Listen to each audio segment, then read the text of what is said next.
Hey everybody, welcome. Another fun edition of Deborah Kobylt Live. Thank you, Tony, for playing Adam's new song. I love Adam Levine, friend of mine, and thank you so much for doing that. And we've got a fun show for you today.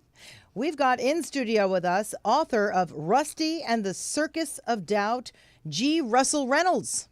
I love this little book. Thank you. When you presented it to me at dinner, I went home and read it. I've read it a couple of times, and I love the theme behind it. I love where you're going with this, and thank you for joining us. Oh, absolute pleasure. Thank you. What does the G stand for? G stands for George. That's my first name. I was named after my father and his father before him, but I've always gone by Russell. You don't want to be a George. I love the name No. George. It's cool. It's very old school. It is cool, but I've been working with Russell. You don't want to be while. a George. You want to be Russell. Yeah. Okay, so G. Russell Reynolds. I love this book. We're going to get into this because we've got kind of an interesting show with you. I mean, you do quite a lot of things. You do some public speaking. You do coaching, but it's all coaching sort of from the inside out, coaching of the soul, if you will. You're an author. You're a traveler. I know your girlfriend quite well. She's a friend of mine, Tammy McCann. Love her. She runs this entire studio here at Sunset Gower. She's a smart lady. She's incredible. But when we went to dinner the other night, we had a great time over at Craig's. That was a crazy night, right? Can I just tell that story? Yeah, Okay.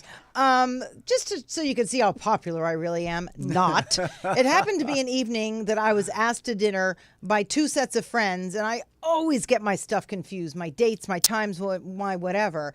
And both of them wanted to go to Craig's same night and the same time. So it's thank God I was honest about it. And I called Tammy because we made the plans second. And I said, I already made plans with friends of mine, and they're very close friends, and we're going to Craig's. She goes, I'm going there too. So always be honest. Because could you imagine if I said, oh, I have a headache, I'm going to the doctor, and there I just showed up at Craig's? Yeah. Isn't that something about always being just honest? So we ended up just having one big fun night at two different tables, right? We did side by side. Side by side, and we kind of did a Chinese fire drill at one point and switched up. Well, he was nice enough to actually set us up that way so that we were right. I mean, he was trying to finagle the tables, throw some people off their table so we could all be together. But that was a fun night. It was. And that was the night that you presented me with your book. And I thought, I've got to have you on because you're a special guy, and so is Tammy. Thank you so much. But as we got to talking more, you told me a little bit about your background and about your mom. And Mom, Deanne Simone, is on the phone because I was completely freaked out and so amazed that Deanne is your mom. Deanne, are you there? I'm here. Yes. I got to tell you a little bit about Deanne, just a little bit, and then you can do the rest. Yeah, Deanna is my personal hero, I'll tell you that much. Deanna. Okay, did I say it wrong? You just missed the but all Deanne. good. Okay, Deanna. Sorry about that. She's the originator and co-creator of the Amber Alert. That to me is huge and monumental. And without Mom and all the good people in the world who've helped get Amber Alert out there in the world, we may have had 881 less kids found. And that's in the U.S. alone. It's now international. So why don't you take it away a little bit and tell me a little bit about Mom, because Mom can then tell a little bit about how she got into doing the whole Amber Alert. Well, I can tell you this, that as she's probably about to tell you, Mom has a stubborn streak that doesn't quit. Love her. Yeah, reminds you of you? A little bit. And again, to me, she's a hero. She's a national hero and a shining example of how one person can make a difference. And that's what you do in your work. So that's and I realized that night it all connected to me. The apple didn't fall far from the tree with you because this is how your mom is. So Deanna, could you tell us a little bit about how you thought of doing an Amber Alert? I know that sadly it was because of the abduction and sadly the murder of Amber Hagerman. Is that how you say her last name? I hope I'm saying correct. it properly. Yes. That was in January of 1996. And you saw that on television, so take it away a little bit. I saw it on television. They were showing her home video. Very precious little girl opening her Christmas presents, etc., and then announced that in broad daylight she had been forcibly pulled off her bicycle, thrown into a pickup truck, and gone. And the whole community watched and waited. And 3 days later, someone walking his dog saw her little lifeless body in a creek bed. And I was heartbroken. I was absolutely devastated. I've always had a special place in my heart for children. And I guess watching her doing such intimate things as opening her Christmas packages, I felt very, very devastated by this loss. And it was very frustrating to me that this happened in broad daylight and there were no witnesses. So what did you do first? What's the first thing that you did to spring into action to say, we have to make sure this doesn't happen again? How did you go from those thoughts and feelings to actually getting FCC approval, to getting, to actually getting the Amber Alert approved on the air? And, now it's on radio stations. It's all over the roads, and it had to be approved. How do you go from... Deborah, that wasn't my doing. What I did, I had the idea, but I had absolutely no resources with which to implement the idea.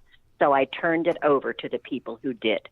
I contacted the local radio stations. The media was extremely proactive during and after the investigation, asking for information. I called them. I said, no, I do not have any information. However, I do have an idea.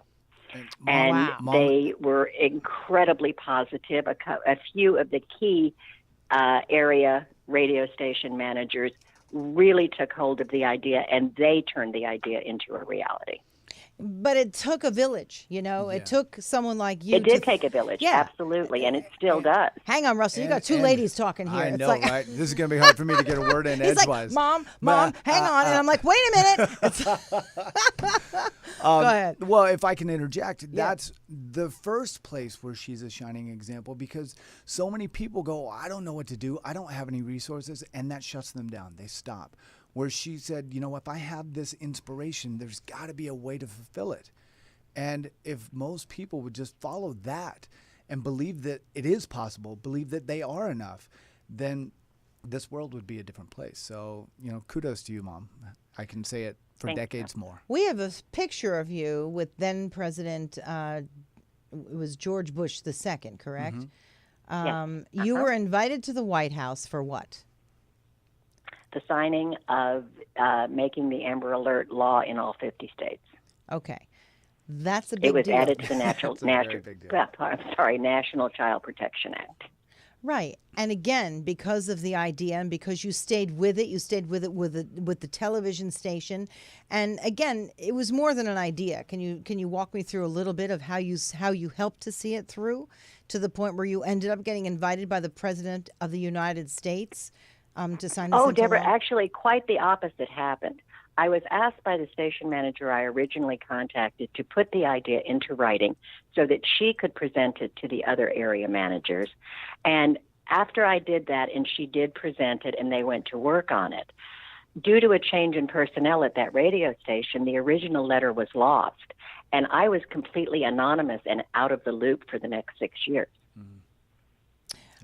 But you still did something extraordinary. And that was okay with you, too, wasn't it? It was okay. That was perfectly okay with me. To me, I'm quoting myself here, but to me, that was God's way of reminding me that this idea does not belong to me. It belongs to the children of this country and now 22 other countries worldwide.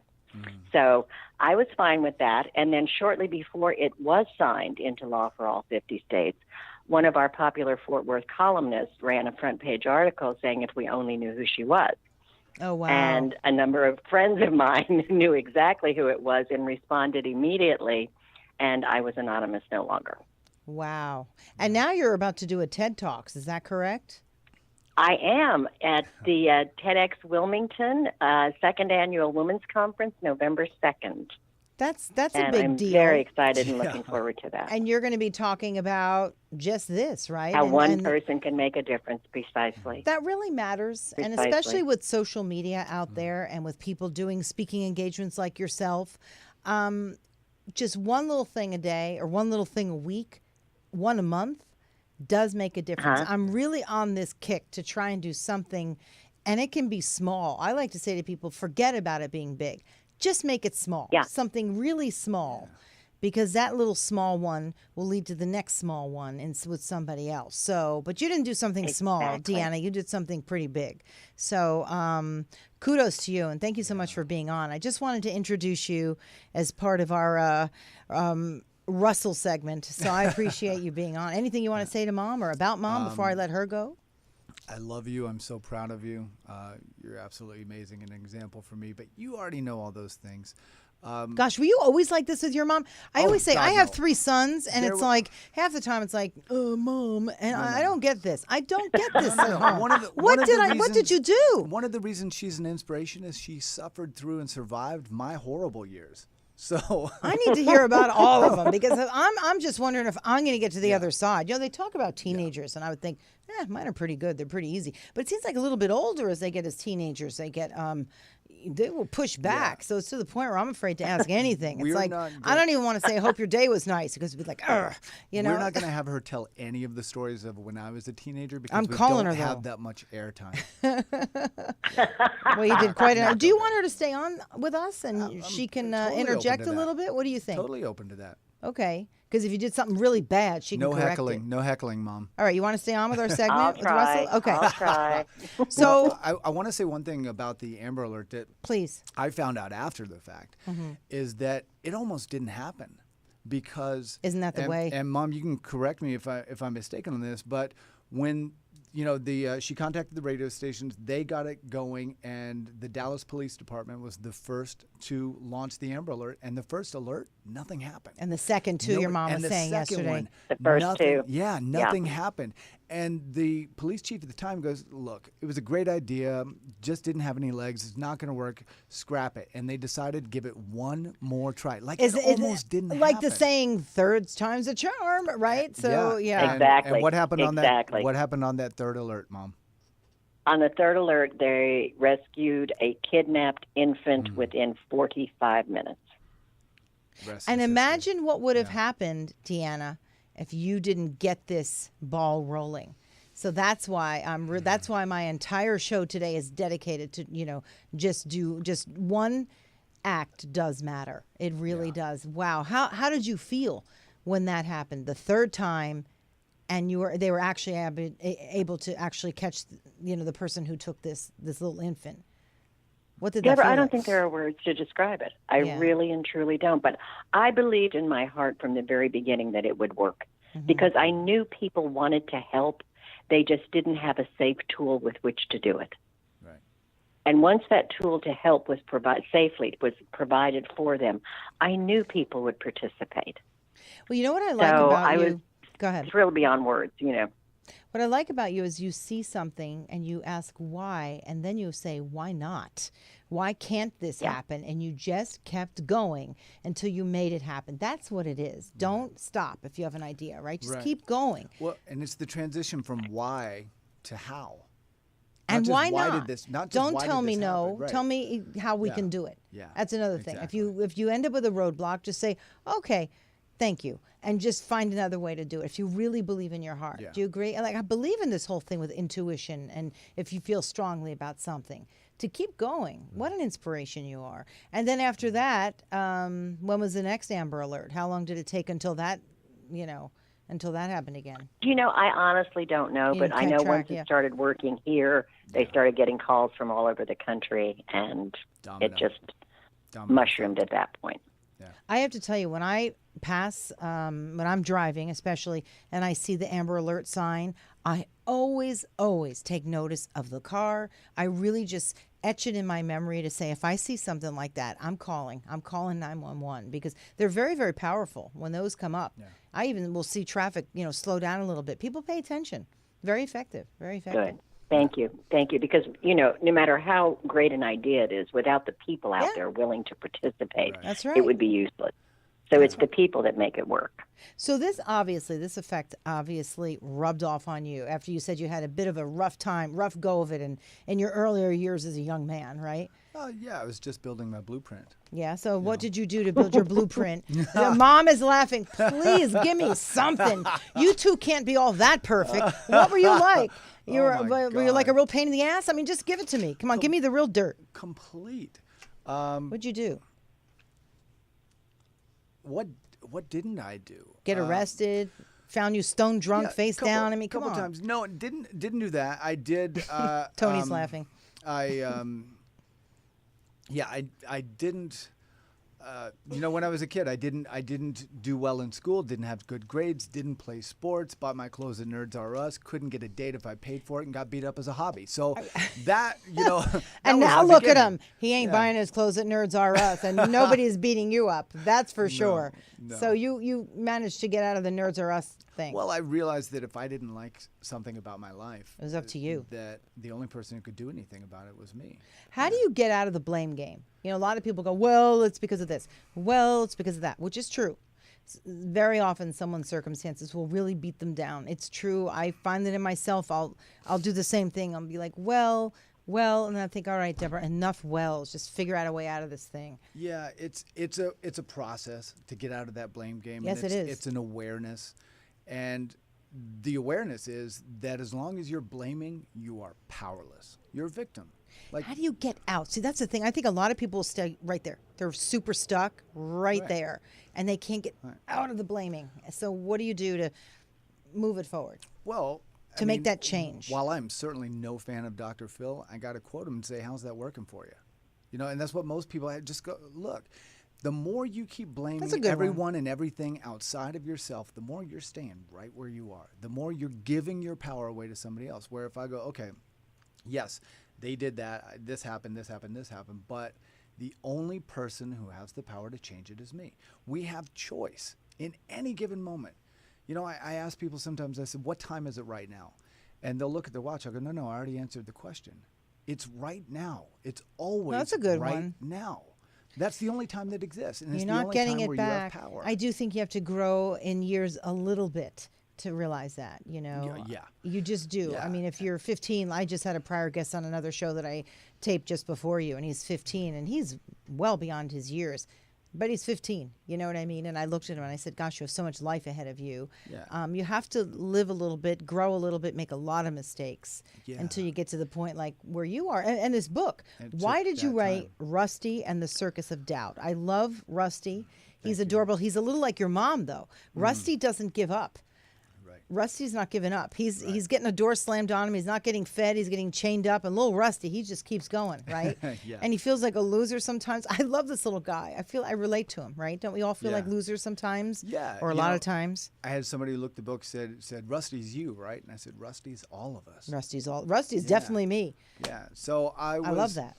Inspired to write the book when I heard about how young circus elephants are trained and how they're chained and shackled with these heavy chains and they can't get away. They pull and try. They can't. Well, I don't think Chain's too big, they're we're too even small. allowed to have the elephants here in America anymore, right? In the circus. I think they did away with them at the Ringling Brothers.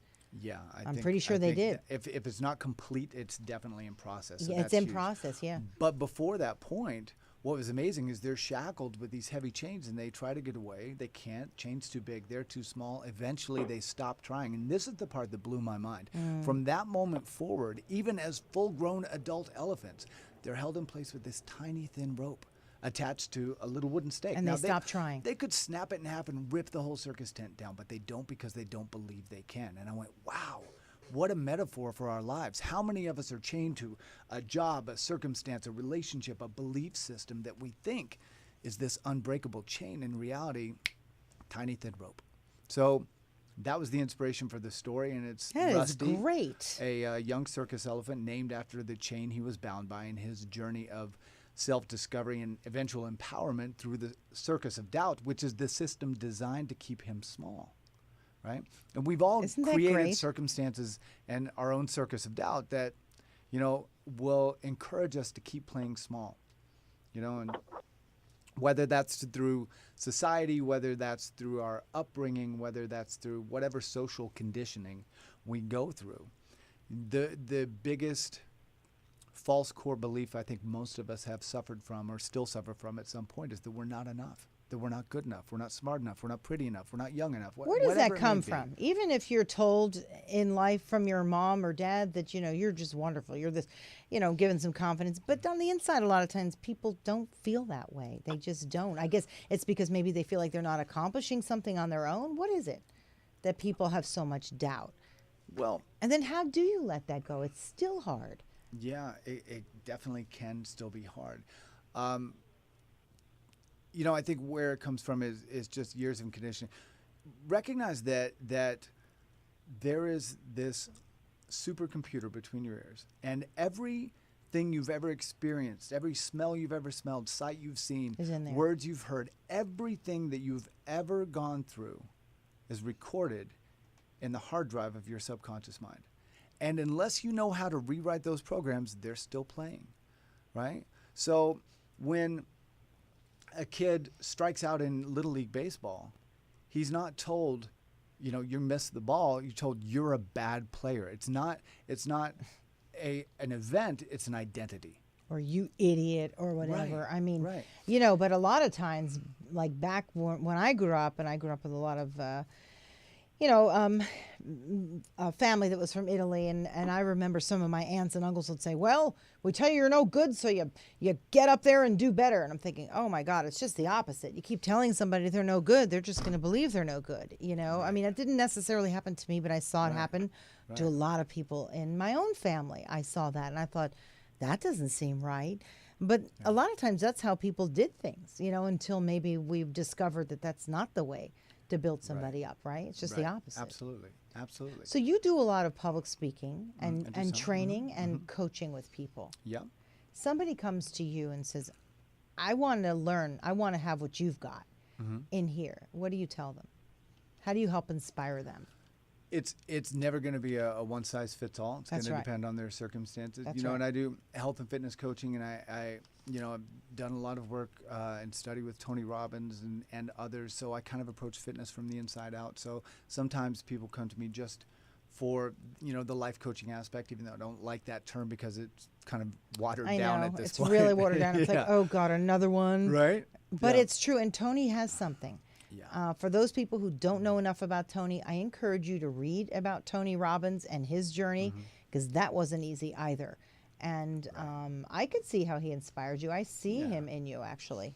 Yeah, and thank you very much. That's a great compliment. I think one of the biggest awarenesses is anything, and we talked about those messages that kids get and how that's recorded, and if it's played more than once, it develops a groove, a synapse in the brain that becomes a superhighway, not just a little dirt trail, right?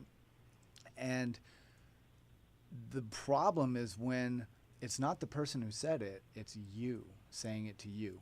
Right, which is what happens. We take over that program. Well, what happens not is, even our words. And it gets encoded, though. It does get encoded. Exactly. To rewrite that code, I think is really tough to rewrite the code. It's almost like you need a coach. You need somebody to say, okay, what are we working on this week? And I agree with you. It's the physical stuff too. We take on mentorship. Without mentors, I certainly wouldn't be here. And even in Rusty, he has a mentor that helps guide him, but also not tells him what to do, but asks him the questions that he then learns to answer himself.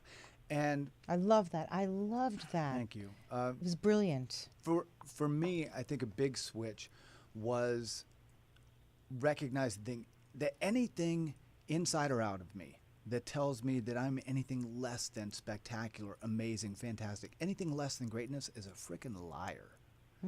Fear is a liar. What got you there, though? Because sometimes you have to go all the way down to the... Okay, what was it like your bottom out where you're like, I am not doing this anymore. I got to pick myself up and do something. Bottom out. Drugs, alcohol, unemployment. I'll do it. Yeah.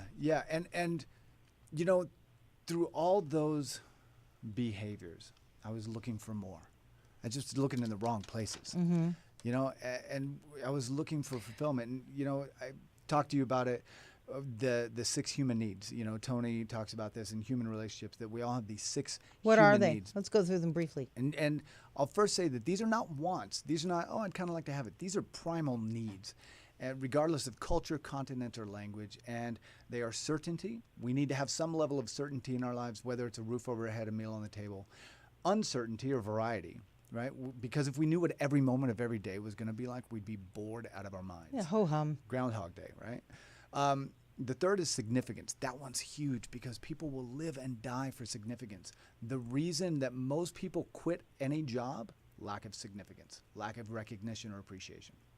right? That happens a lot. Yeah. And the fourth is love and connection. And it's funny that those are, grouped together because they're not the same thing. People want love, they'll settle for connection. The saying, misery loves company, or I think Chris Rock joked, two crackheads will stay together forever, right? It's connection. It's not love, right? So that's the need. And then the final two are growth and contribution. And these are more spiritual or more fulfillment needs. Everything is either growing or dying. At any point in your life, there is no such thing as stagnation. And we all have to contribute to something greater than ourselves, or we become extinct, meaningless. Mom is a great example of that. She's given a contribution that will last well past her time on this planet.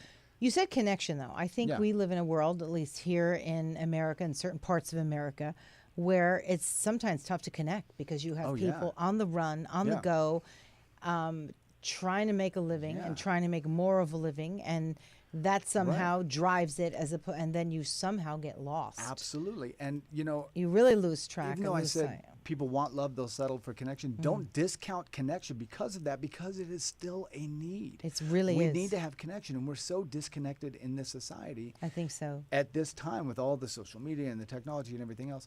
But drugs and alcohol, for a lot of people, that's what that is. It's a seeking of connection. Look, I am not.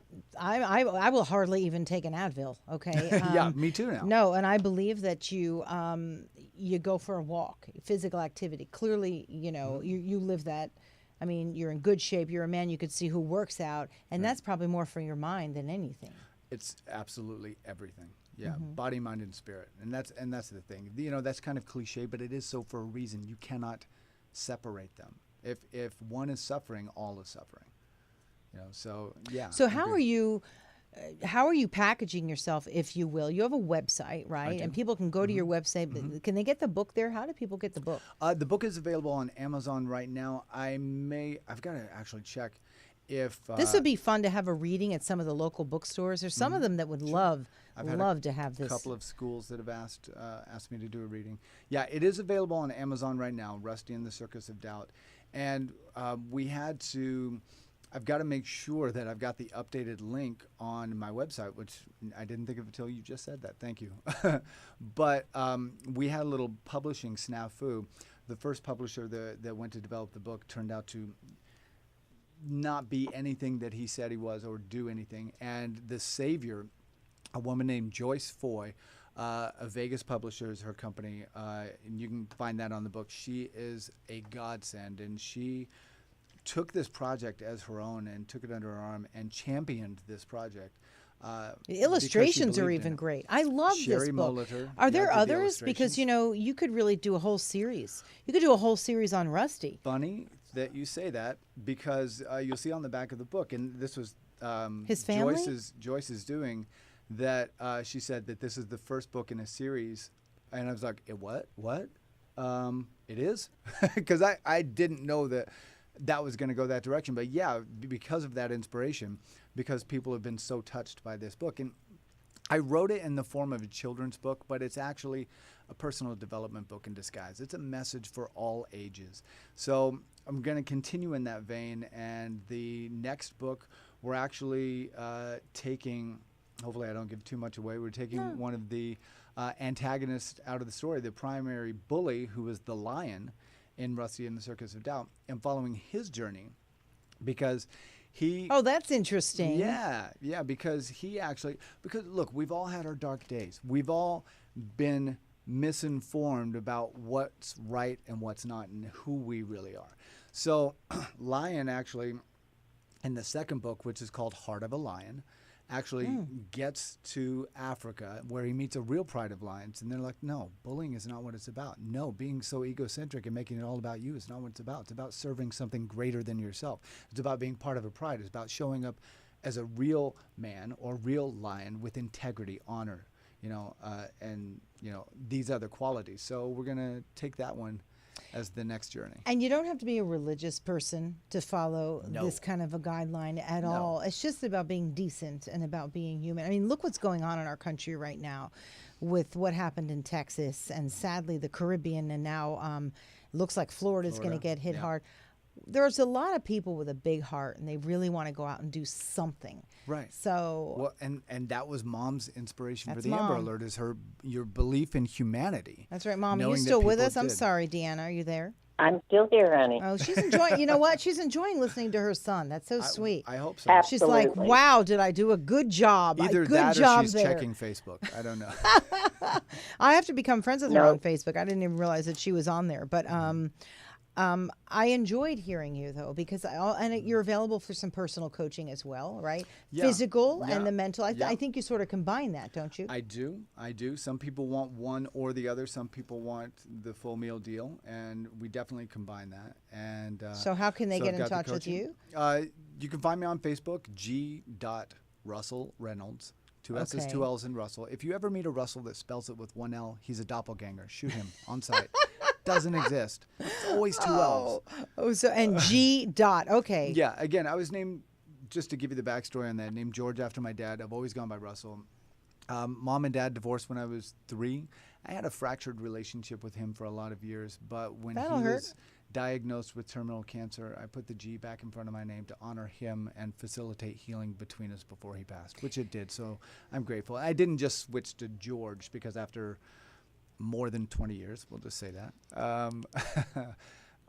people would have been like, who, what? So it's always a conversation starter. Sometimes people go, do I just call you G? I'm like, yeah, just go with G Money. G. No, Russell is fine. No, but I like that you're honest about what a lot of that you've been through. I mean, you've had many jobs. You've been a Yeah. bouncer. You've been an oil and gas broker. You've been drunk. You've lost. Well, you said you drank a lot. You know, you drank a lot. You It was a brief period, but yeah, went that from was job my- to job. But you have to do that to Yeah. rise above and get to somewhere else where you can help Yeah. somebody else. If you don't hit bottom, how can you really help anybody? You don't really haven't lived enough Right. life. Right. Yeah. I feel like I can agree help a with whole you. country. I mean, anyway, I appreciate you being here, and I love my this book. pleasure. For Thank anyone you. who wants to get it, Rusty and the Circus of Doubt. It's terrific, and you're going to work on writing some more of these. Right. Yeah. And then we've got entrepreneurial endeavors as well. Like That's right. You're a we're big work- traveler. Yeah, and working on a new technology release that is pretty exciting. Do we have a second? Can you tell us about that, Tony? Okay. I can't tell you too much about it because it's not released to the Why public does this yet. always happen? People come on But- and go, I have this great thing happening. I'm like, what is it? And they go, I can't tell you It's- right now. I'm like, come on. At least give me a cut of it or something. It's so right I'm now. just kidding. I'm just telling you, this technology is going to be an absolute game changer, not only in travel and technology, but also in transactions. And Do you just it's blink the and you show equivalent- up somewhere? It's I the mean, what do you- equivalent of getting in on Apple before the release of the iPhone. Again, I can't say too much about it here because it's not released to the public yet. But I'm following you to your car. I mean, yeah. Imagine. I think I know a little bit about it actually, and it's travel related. You know a little bit about it, but just the technology side of it. What we've developed is the highest form of security for your personal and financial information. Imagine having James Bond in your pocket. I'll take James Bond in my pocket anytime. But it's not quite the way I meant it, but go with that. I had to. So no, I understand what you're saying. Yeah, in other words, it's pretty cool technology. Again, I can't say much about it here, but if anybody wants to know about it, they can contact me on Facebook or on my website, and I'm happy to speak one-on-one. And you're also involved with traveling, and you do. sort of have a bit of a partnership in this, right? Mm-hmm. I mean, you do a tremendous amount of travel. Through whom? Who do you do this with? I travel with a large group of people. I'm not going to go into details on it right now, but Tammy and I just got back from our 20th or 21st vacation in 3 years, and I thought I traveled a lot. Where were you? we were in Gatlinburg, Tennessee. We got a huge log cabin in the Smoky Mountains with some friends, and that was renewal for my soul. Getting to hike through the Smoky Mountains, and just that landscape was just incredible. And we got to see bears. Okay, you were telling me you went up to a bear. Who does that stuff? I tried. Well, as we were leaving the hiking trail, leaving the mountain, we saw the bear on it was a mama and 3 cubs. And you approached a mother with her 3 baby bears? Yeah. My gosh. I did what any sane person would do. I got out of the car and tried to talk to them. They weren't having it though. No. So I what knew I did was you do? close Run enough back to- in with your tail between your legs? No. They scampered away a little bit. They're just black bears. They're not grizzlies. So Yeah, no, I know. Yeah. So they Well, I'm sure Mama could have done damage if I'd approached the Cubs. I knew better than to Absolutely. do that. Knew better than do that. I just wanted, I've got this kinship with animals that I always want to connect if possible, so it's worth a try. And I knew I was close enough to the car. If it didn't work out, that I could make it back in time. But don't you feel like this is all sort of bringing you back to the work that you were meant to do? The traveling, the reaching out to people, the book. Yeah. I mean, I just see a whole journey ahead for you, and I love what you're doing. But you can't tell us a little bit about who that you travel with, or is it a Contact me privately. Contact you privately. Yeah. See, he does all this cool stuff that, yeah. I'll just say that there is no reason for anybody to ever pay retail for travel. Like, there's no reason for it. So there's a whole backstory to how a person can go traveling, and instead of paying an outrageous amount of money, and you end up staying in the same places. I've got some friends that I helped that they're going on an 8-day cruise through Mexico, I think, for New Year's Eve, and they paid 98 cents for that cruise. And that's with an upgraded suite. Is that a rowboat? I mean, are you No, sure? it's an upgraded suite. Yeah.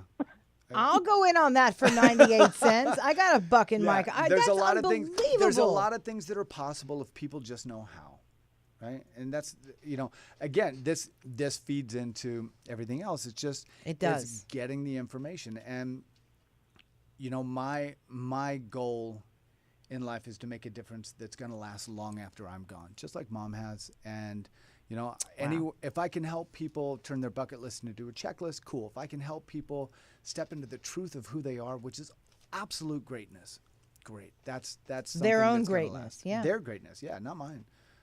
Yeah, their greatness. That's what you do. That's your destiny. That's the truth of who you really are. And I encourage people to stop playing small. That's not going to serve the world. Recognize that, because everybody's got some kind of an inspiration. Most people have some kind of an inspiration for more, a longing for more. And my belief is that wasn't put there by you. What That's do not you your do imagination. when That's whatever your definition of a higher power is, that calling was put there because you are here to serve yourself or others in some way. And there are lives out there that only you can touch. What do you do, though, if people are always putting you down and you feel like, oh, my God, every day I get up, I try and do something, I don't have the money, I'm being put down by my husband or wife? I surround myself with different people. If it's a husband or wife, then, we've got to talk about that. And obviously you're not just going to go see ya, but there's ways to change that. But I also encourage people, one of Tony's famous sayings is where focus goes, energy flows. And if you're focused, like we talked about the blame game, the victimness, if you're focused on that, you're going to create more of that. Tony does this really cool game. At least that's where I first heard it was from him. Could have been somebody else. Where he says, okay, so what I want you to do is when I say go, you're going to count in your head, look around the room and count everything you see that's brown. Ready? Go. Look for brown, look for brown, look for brown, look for brown, look for brown, look for brown. Okay, close your eyes.